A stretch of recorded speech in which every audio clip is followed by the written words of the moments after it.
Thank you, Thibault, and thank you guys for coming. There are two subtopics I thought I would address.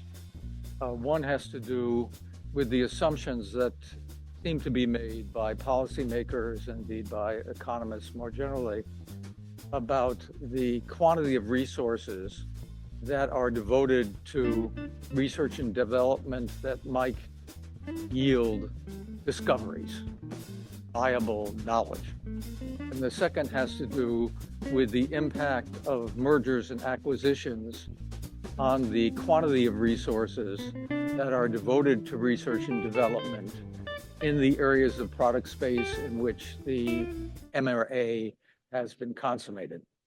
And I'm not going to try to articulate a full analysis of these issues. What I will try to do is focus on those parts of my own analyses that I think are unique and that you might find valuable to learn about. So let's first discuss the economic efficiency issue.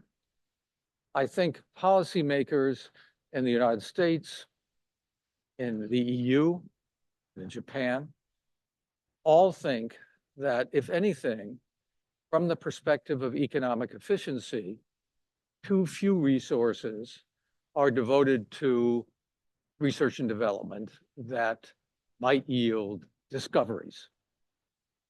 And it is understandable that they believe that.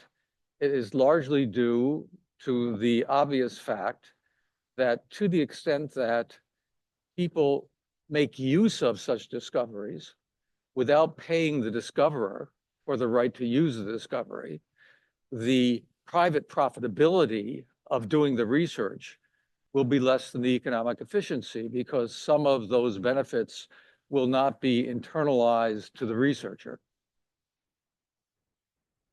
That's true.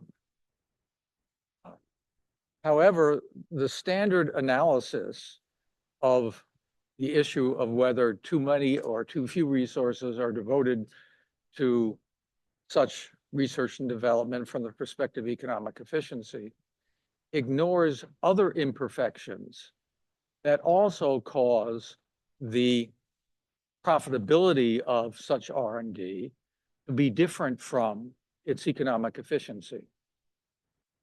The conclusions I just articulated and the standard analysis also ignores the distinction between product R&D,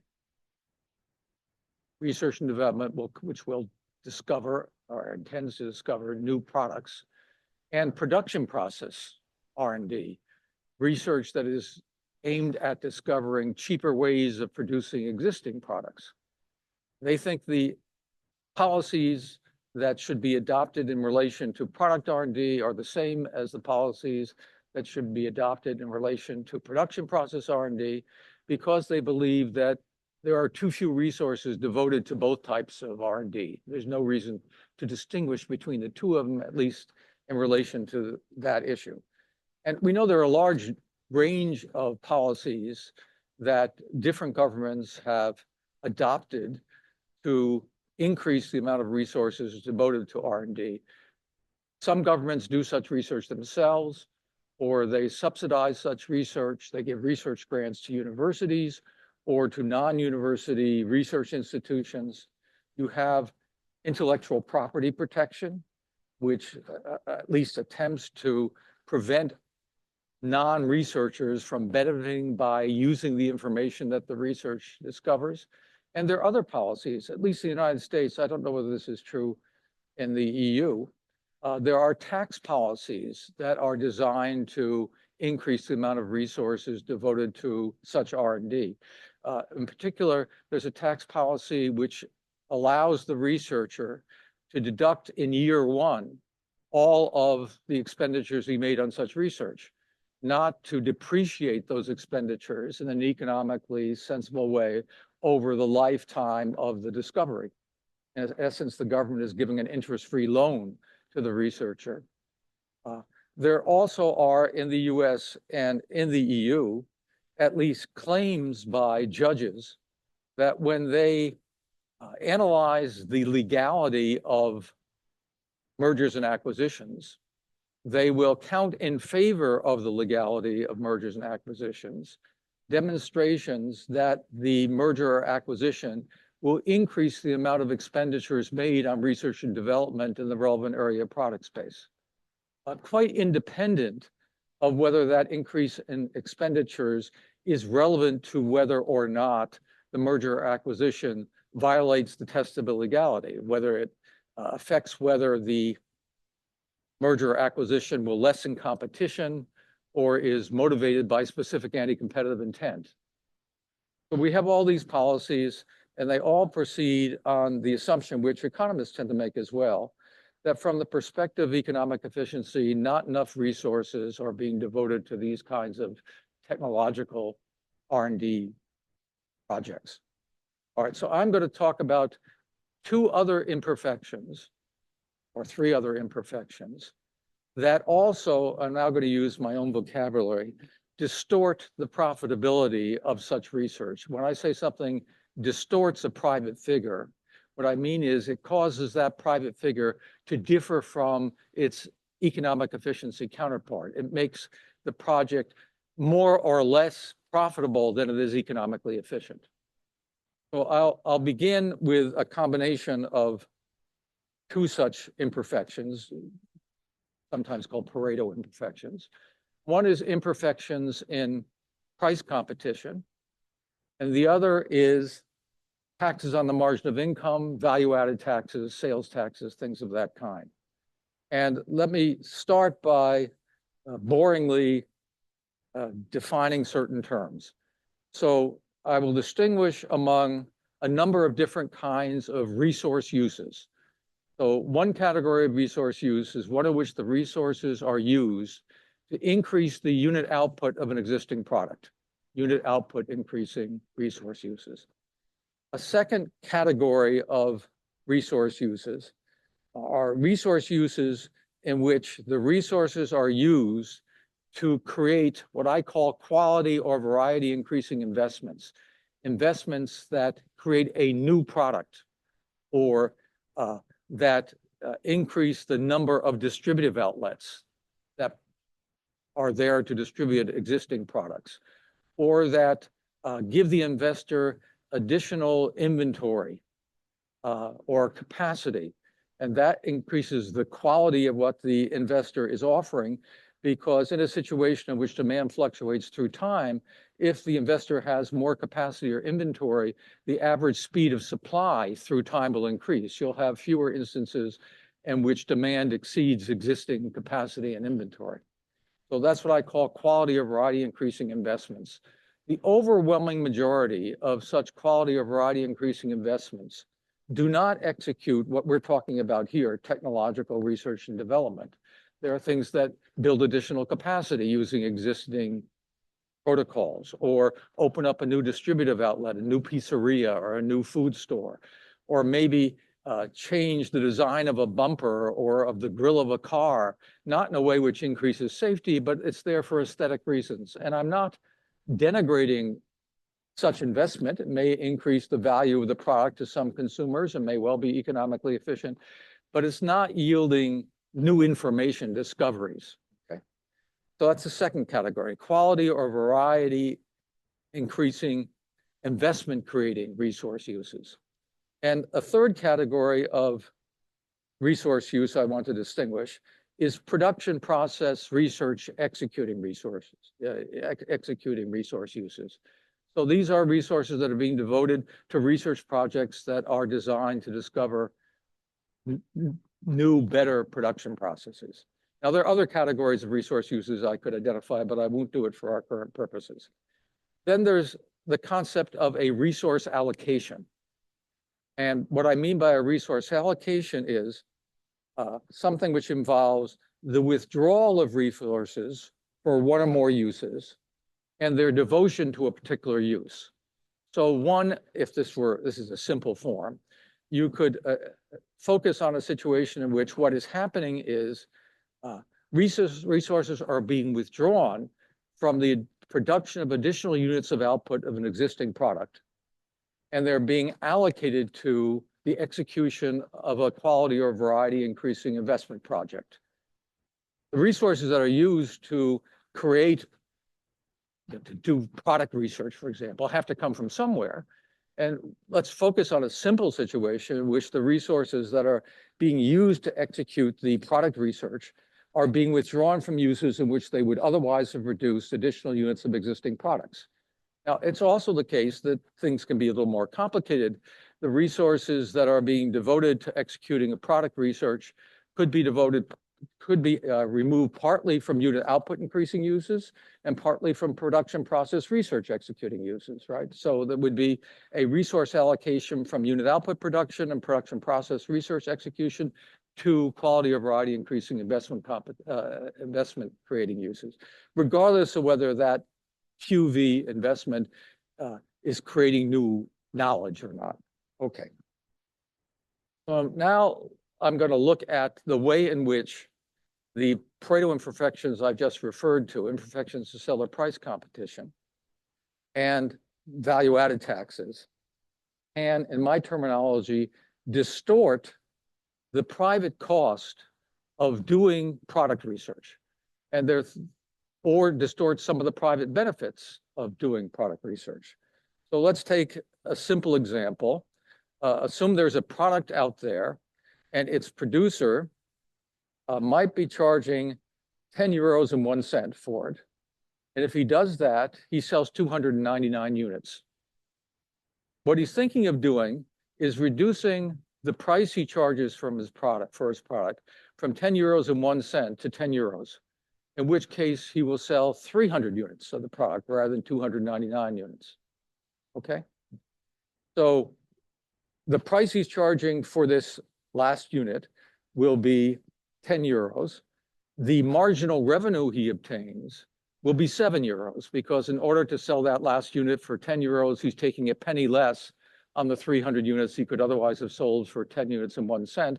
That's assuming he can't price discriminate, okay? Or it's unprofitable for him to price discriminate. Let's assume that in addition, there is a 20% value-added tax levied on the sale of this last unit. That means the buyer is paying 12 euros for this last unit.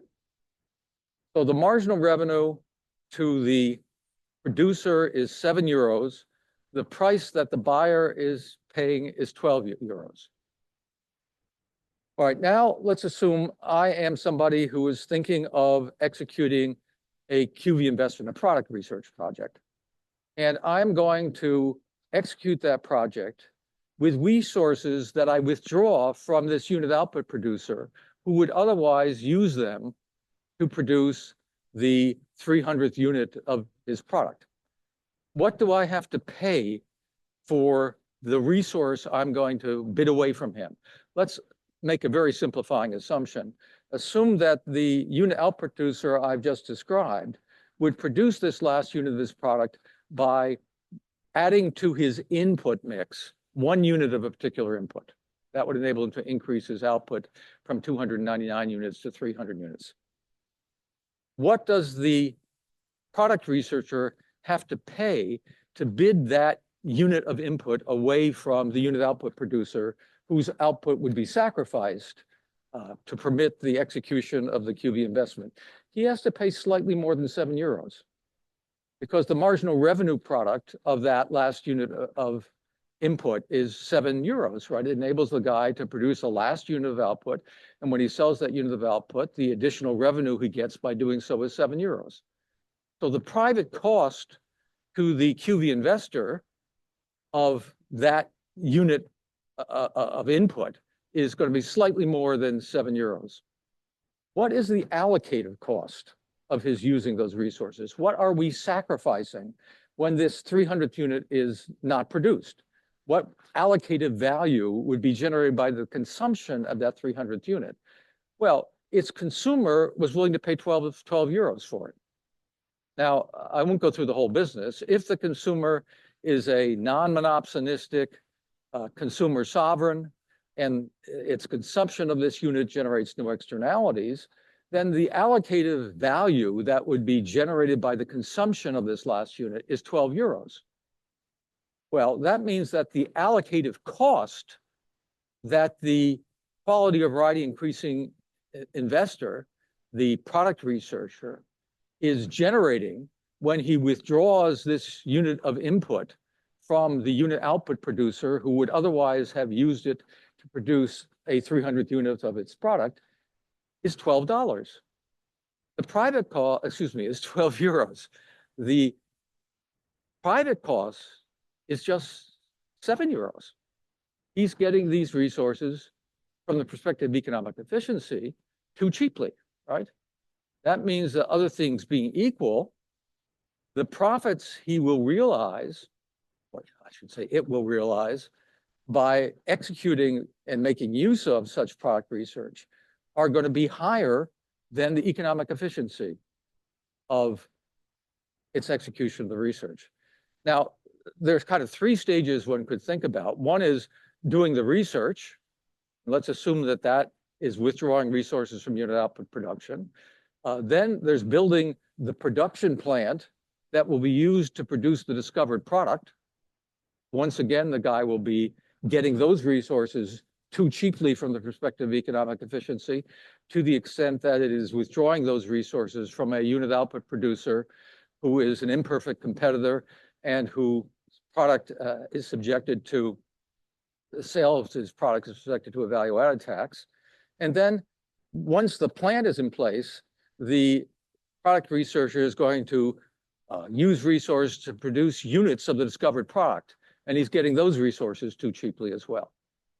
So all these things are causing the profitability of the product research to exceed its economic efficiency. Now, there is an offsetting consideration in relation to the third stage I just referred to, actually producing units of the discovered product, the operating profits that the researcher obtains.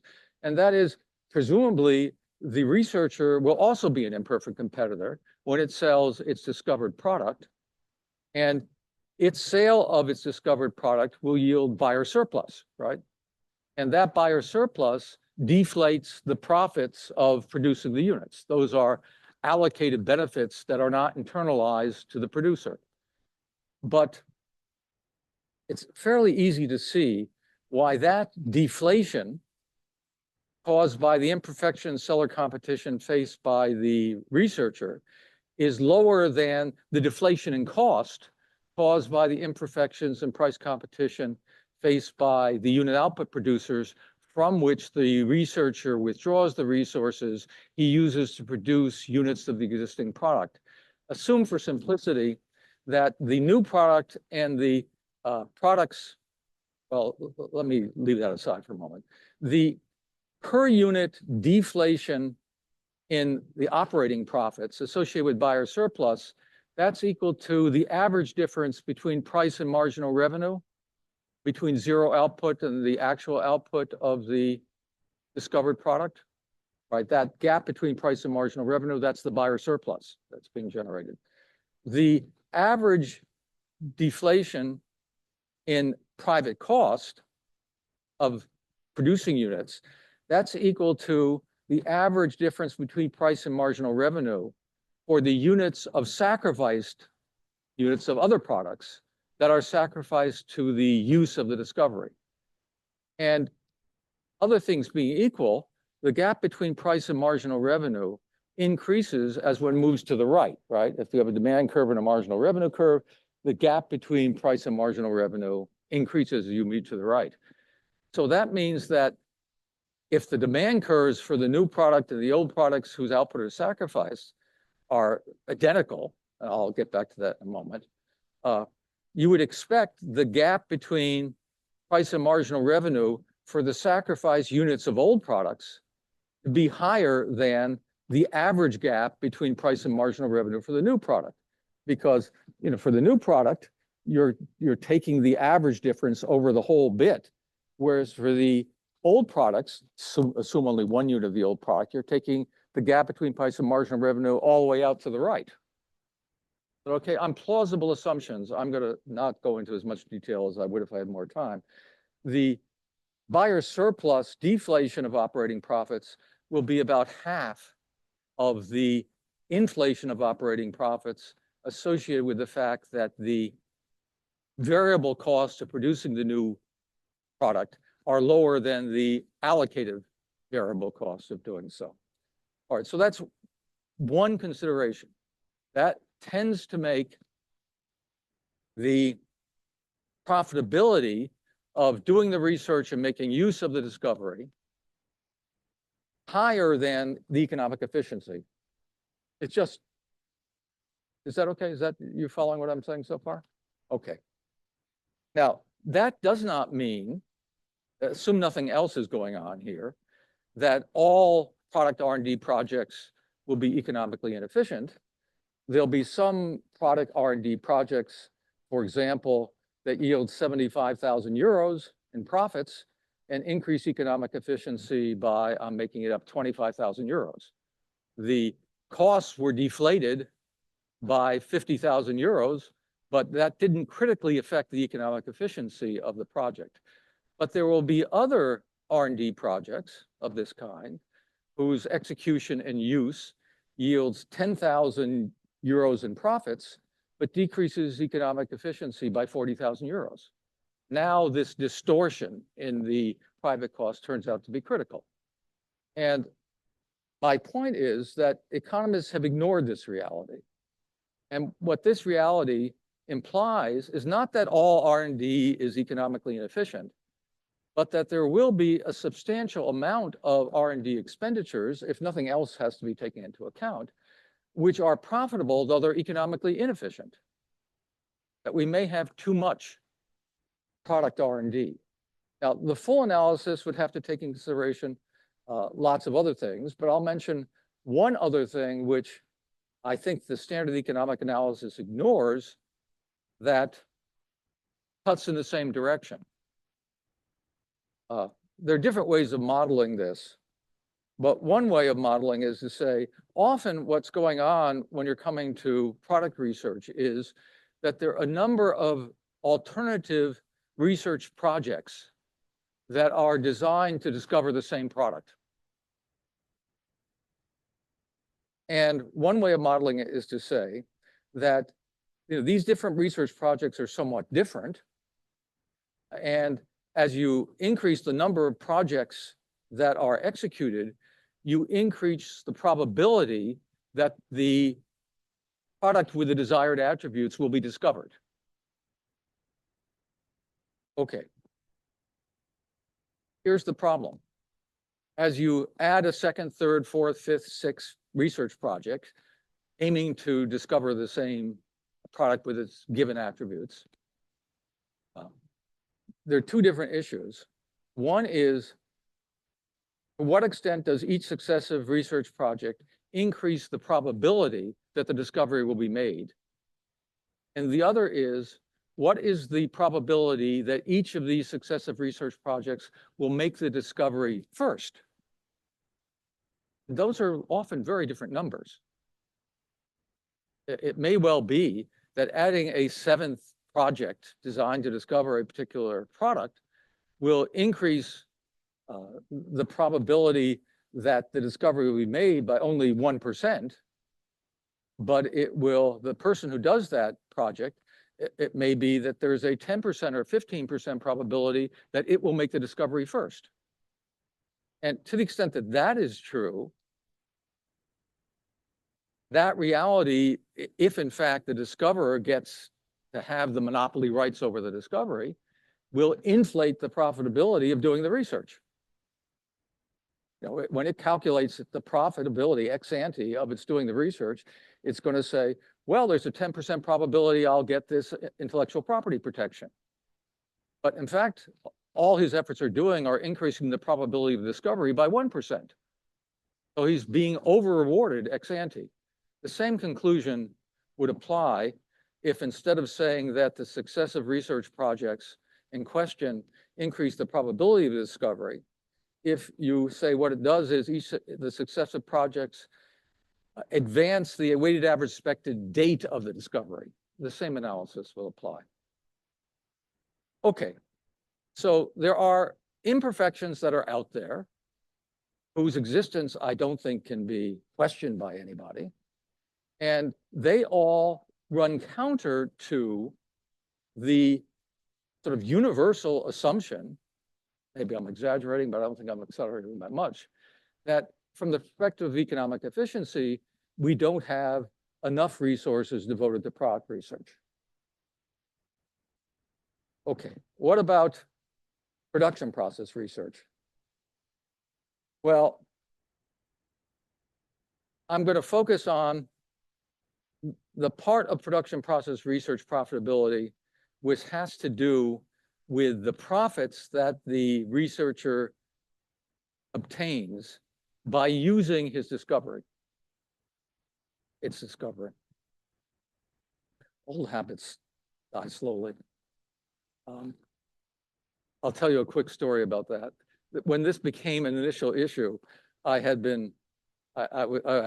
sent off an article to a journal, and I was talking about things like researchers as being he. And this was a tort law piece, and they didn't like that. They wanted to have a mixture of he and her all the way through. And the problem was it was quite confusing. And it turned out when I got their edited version, the he was always the injurer and the her was always the victim in their edit. When I pointed that out to them, they decided to give up on that. Okay, so now let's look at the production process researcher. And it has discovered a production process which is cheaper to use. So one way it might be cheaper is it reduces the fixed cost of producing the product in question. Another way it might be cheaper is it reduces the variable cost or the marginal cost curve for producing the product in question. A third effect, which affects the profitability of making use of the discovery, is that to the extent that the discovered production process reduces the marginal cost curve of producing the product, it will make it profitable for the final product producer to increase its output, right? When marginal cost goes down, the profit maximizing output goes up. All right, now let's go back, and I'm simplifying here. Let's assume that the producer who would be using the discovered production process to produce its product itself obtained the resources that it used to produce its product from other potential users of those resources that would have used them to increase their unit outputs. Well, that means that this guy, the output producer, whose product's production process would be improved by the research discovery, was getting those resources too cheaply, right? For the same reason that we said the quality of variety increasing investor was getting the resources too cheaply, because it was withdrawing these resources from unit output producers who were imperfect competitors, whose product sale was subjected to a value-added tax, right? Well, but if the potential user of the discovered production process was originally getting its resources too cheaply, that means that the private cost saving it will secure by being able to produce its product with fewer resources will be too low.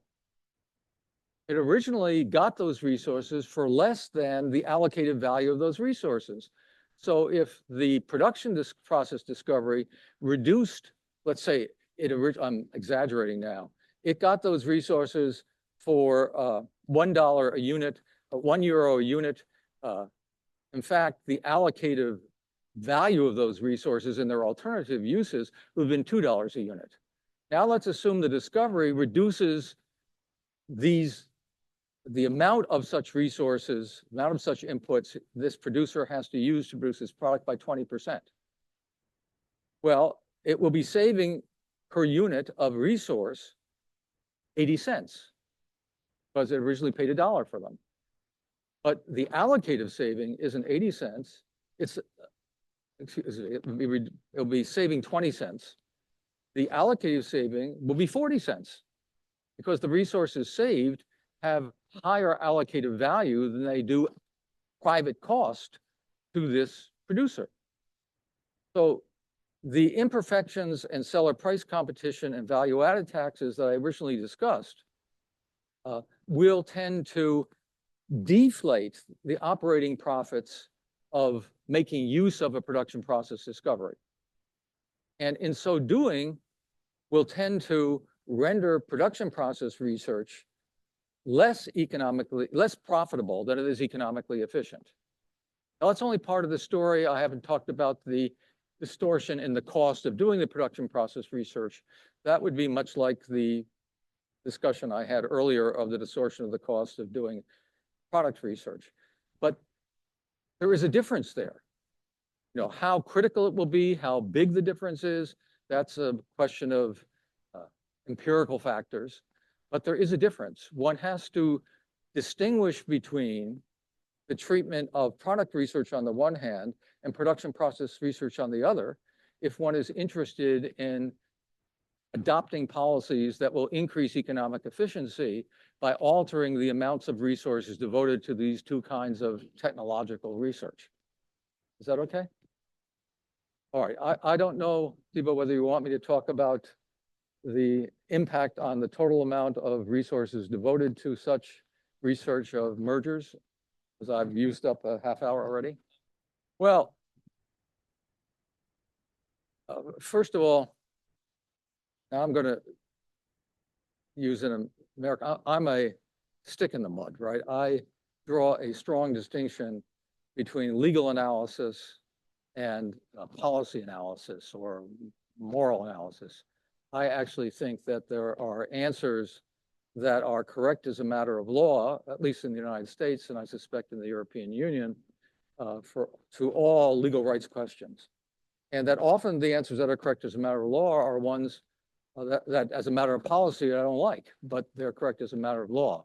So part of my response to Thibault's question is that I don't think that the economic efficiency of any induced investment is really relevant to the legality of the mergers or acquisitions under EU competition law. I do have another 2-volume study, ridiculously long, like 1,300 pages, on economic analysis and the interpretation and application of US and EU competition law. But EU competition law, Article 101 has 2 tests of illegality. One is having the effect of preventing or restricting competition. That requires some elucidation, but I think it basically has to do with whether the conduct that is covered injures the customers of the actors and their product rivals by reducing the absolute attractiveness of the best offers they get from any supplier who is worse than best placed to supply them. And the other test is having the object of reducing such decreasing or restricting competition. And I think what that means is the actors would not have found it ex ante profitable to engage in the conduct at issue had they not believed that the conduct would increase their profits by reducing the absolute attractiveness of the offers against which they had to compete. And I don't think these economic efficiency effects are really relevant to either of those things. Now, there is another abuse of a dominant position test of illegality. And there are 2 subparts of that. Mainly, what the EU judges have done is talk about abuses which manifest specific anti-competitive intent and the way in which the object test does. Occasionally, they make reference to the possibility that you might have an exploitative abuse of dom position, which I guess means that the producer in question obtains too high a percentage of the sum of the benefits its conduct generates for its customers and itself, something like that. The problem with that provision of the relevant treaty is this notion of dominance. There is no non-arbitrary way to determine whether a firm is dominant or not. Does it refer to the sum of the difference between prices and marginal costs?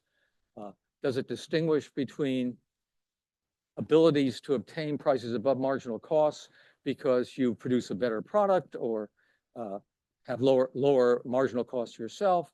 Does it refer to the supernormal rate of return that's being realized? Does it refer to some combination of those two? Does it take into account the profits that these guys make by being very sloppy here, price fixing? There's no way of resolving those issues. And one way in which EU actors try to resolve those issues is to say, well, what we're talking about, we're going to do is look at market share. Firms are dominant if their share of the relevant market is beyond some number. The problem is there's no non-arbitrary way to define a relevant market. If you want me to chat that through, I'm happy to do it. That's a problem in the United States as well, because under one of the antitrust statutes of the United States, supposedly the competitive impact analysis is done in a line of commerce or section of the country. And line of commerce has been understood to be a product market, and section of the country has been understood to be a geographic market.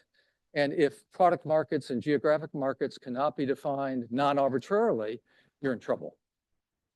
In fact, if you don't give up on it, so far as I'm concerned, the application of the statute is unconstitutional, because people have, or the addressees of the law, have a constitutional right to know what is expected of them, right? And if the determination of the legality of their, or illegality of their conduct is going to be critically affected by a market definition, which is inherently arbitrary, there's no way for them to know what is expected of them. And I think that's a violation of due process. So partly, I'm responding by saying, as a matter of law, I don't think one should take this into consideration.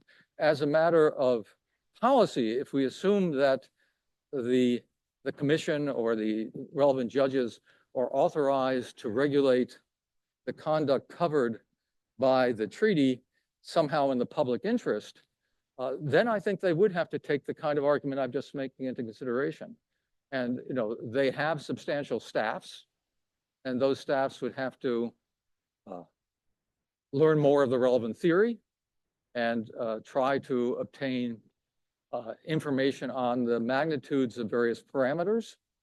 And that wouldn't be easy. That would be a very complicated operation. I'm not saying it shouldn't be done.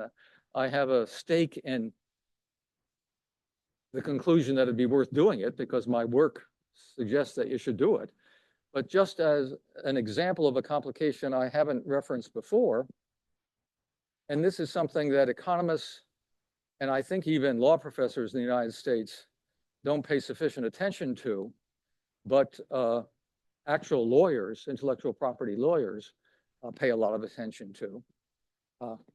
How we know that in different countries, what the length of intellectual property protection is, and maybe 21 years or 18 years, whatever it is, right?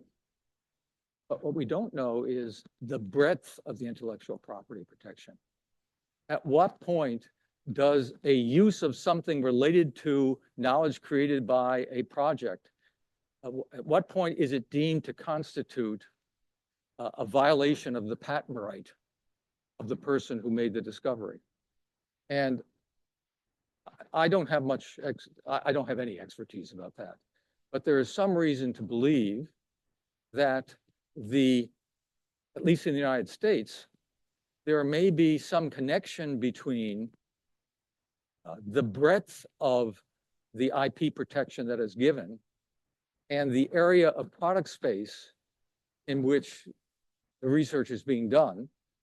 And there also may be a difference between the breadth of the IP protection that is given to product discoveries on the one hand and production process discoveries on the other. That's complicated to find out. I mean, that would be an important empirical issue. I mean, you would also have to find out the differences between price and marginal revenue. You'd have to think about, for example, if you're talking about product research, the example I gave you assumed that we're talking about a policy issue in which what is at issue is increasing the amount of resources devoted to product research, right? And what I was assuming in my exposition was that all the resources that are devoted to executing the product research project and to building the plant that is going to be used to produce units of the discovered product are withdrawn from unit output producing uses. But that's not realistic. Some of those resources will be withdrawn from production process research executing uses. And you'd have to figure out what percentage is coming from the two sources, and you'd have to figure out what is the distortion in the private benefits resources that are withdrawn from unit output producing resources, on the other hand, would have had for the unit output producers from whom they would be withdrawn, and what is the distortion in the private value to production process researchers of the resources that are withdrawn from them to be allocated to quality or variety increasing uses. That involves not only a lot of theoretical work, but also a lot of empirical work. And I think that's what we should be doing, both the theoretical work and the empirical work. Now, I don't know what's going on in the EU. And the story I'm telling is a fairly old story even in the United States. In the United States, there is data collected about things that are going on in certain industries. So there's definitions of industries, and then there's data collection, some of which has to do with market definition and market shares, but there are other things as well for different industries. And trust me, it's billions of dollars that are being spent on collecting this industry aggregated data. I think it's a complete waste of time. You have to work on a disaggregated basis. So for example, if you're interested in the extent to which a horizontal merger, a merger between firms that sometimes compete for the patronage of given buyers, will reduce price competition by eliminating competition between the merger partners. What you have to find out is how frequently are the merger participants equal best placed, uniquely equal best placed to supply particular buyers.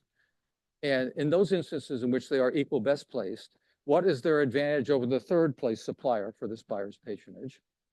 How often are the merger participants respectively best placed and second place to obtain the patronage of a particular buyer?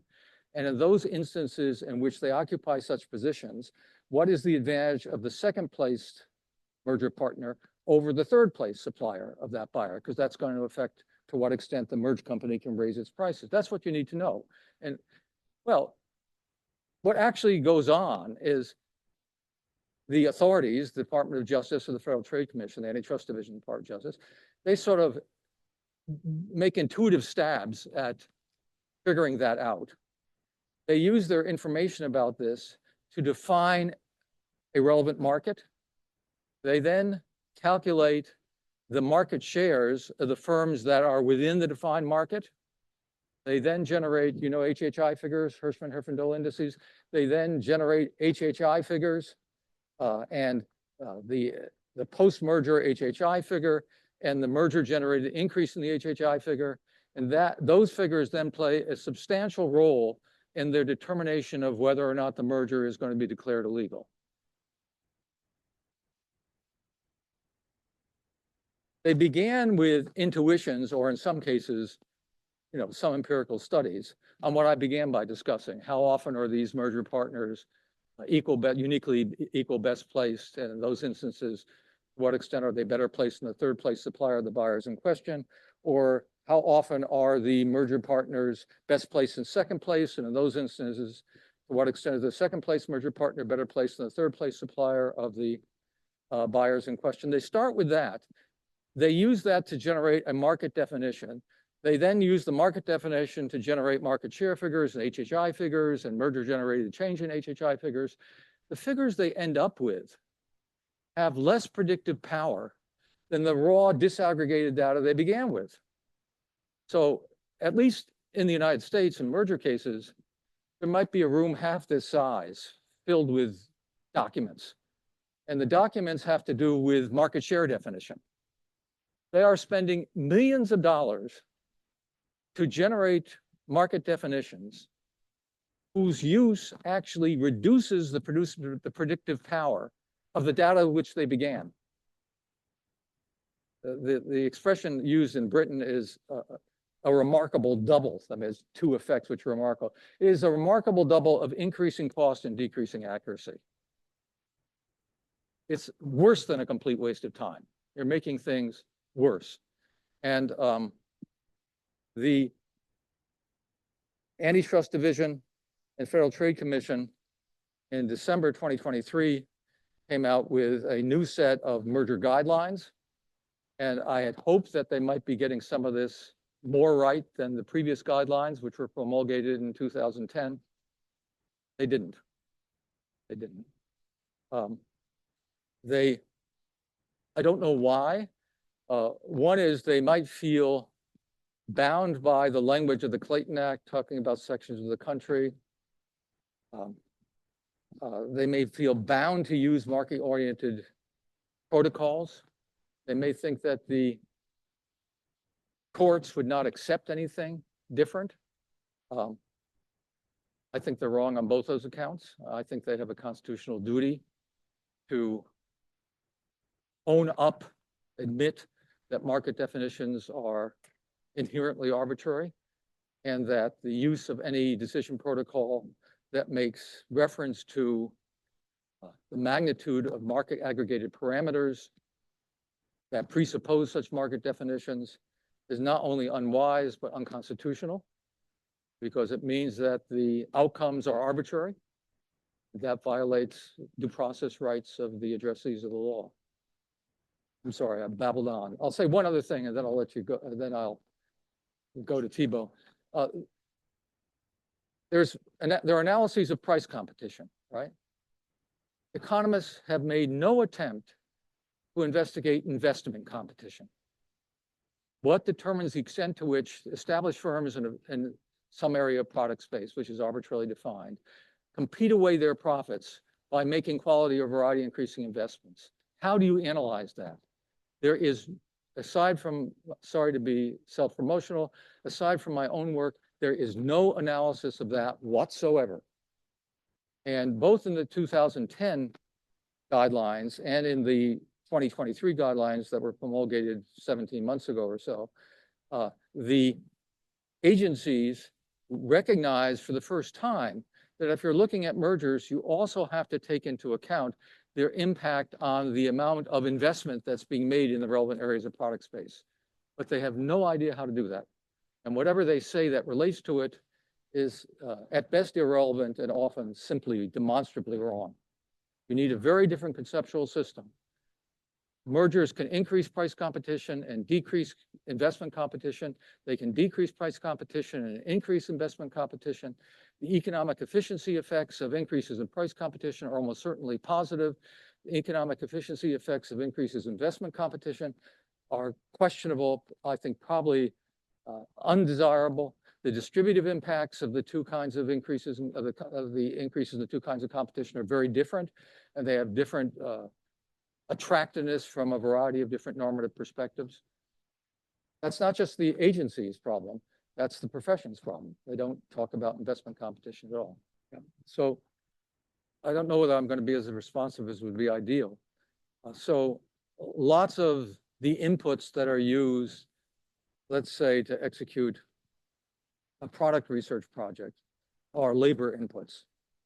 Some of that labor would otherwise have been used to produce units of existing products, because you have to build the plant to house the people who are doing the product research. There are lots of non-scientifically skilled work that goes on in executing research projects.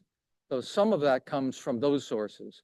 But if you're talking about the labor which consists of the efforts of people who are skilled scientists, one question is, both in the short run and the long run, to what extent would those people, if they weren't doing product research, do production process research?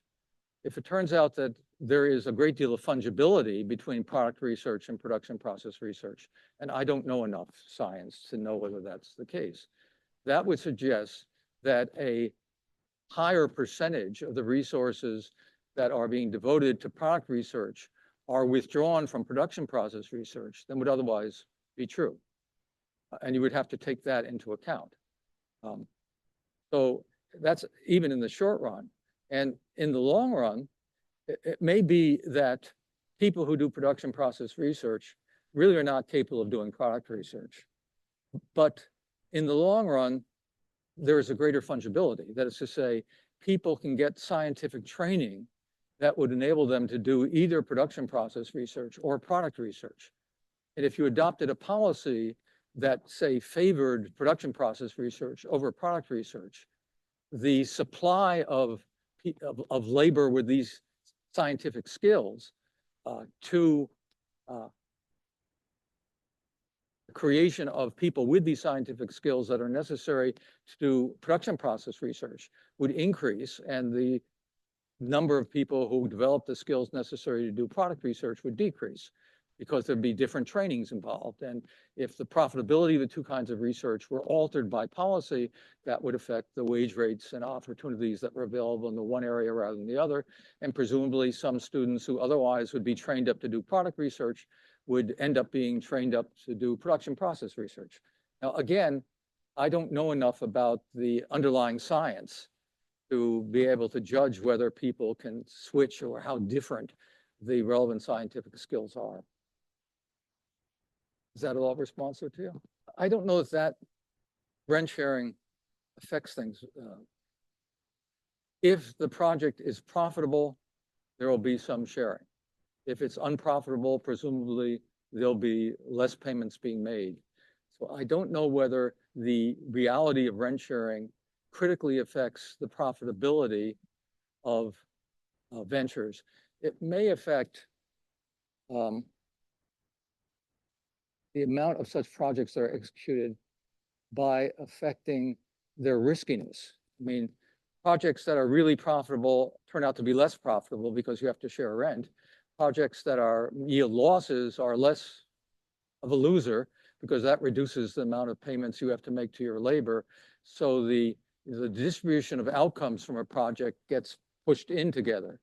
And to the extent that the firms in question are risk averse, it may be that on that account, rent sharing encourages R&D by reducing the riskiness of R&D investments, therefore renders supernormally profitable projects that would otherwise not be supernormally profitable by reducing the normal rate of return for those investments. That's possible. Right. Well, that's a perfectly legitimate objection. And it certainly is the case. I'm going to say two things. The first is, it is the case when deciding how to proceed as a matter of policy, one has to take into consideration the cost of doing additional research. And one thing that needs to be done is data must be collected on a systematic basis, not on a case-by-case basis to deal with a particular investment project or something. You have to collect this data continually. But when you think about how refined to make the analysis, you have to take into consideration not only the possible contribution that additional data can make to your conclusions about what should be done, but also the allocated cost of collecting that data. First of all, there's the people who do the data collection themselves would otherwise have done something else that would have been allocatively valuable. Second of all, you have to finance the data collection. There are transaction costs in doing that, but also it's the case, so this becomes much more complicated, that when you levy taxes, there are allocative efficiency costs of doing that as well. I mean, our current tax system isn't very economically efficient. We could raise revenue in a much more economically efficient way. But even if we did it in a very economically efficient way, there would be allocative efficiency costs associated with the financing of the kind of research, whether it's empirical or theoretical, to which you were referring. And a full analysis would have to take that reality into account. Now, there's something which I try to get rid of often, probably not in a very successful way, that decision theorists have emphasized. If you're arguing for, say, the economic efficiency of a particular decision protocol, the problem is I've just said you have to think about the cost of doing additional research, which has some value, but which also has some cost. But then do you have to think about the cost of thinking about the cost of doing such research? And do you have to think about the cost of thinking about the cost of thinking about the cost? And there's no logical response to that. I mean, they're right. I think at a certain point, you just decide it ain't worth it, I just stop here. That's not a very satisfactory response to the decision theories. Thank you guys for sticking with me.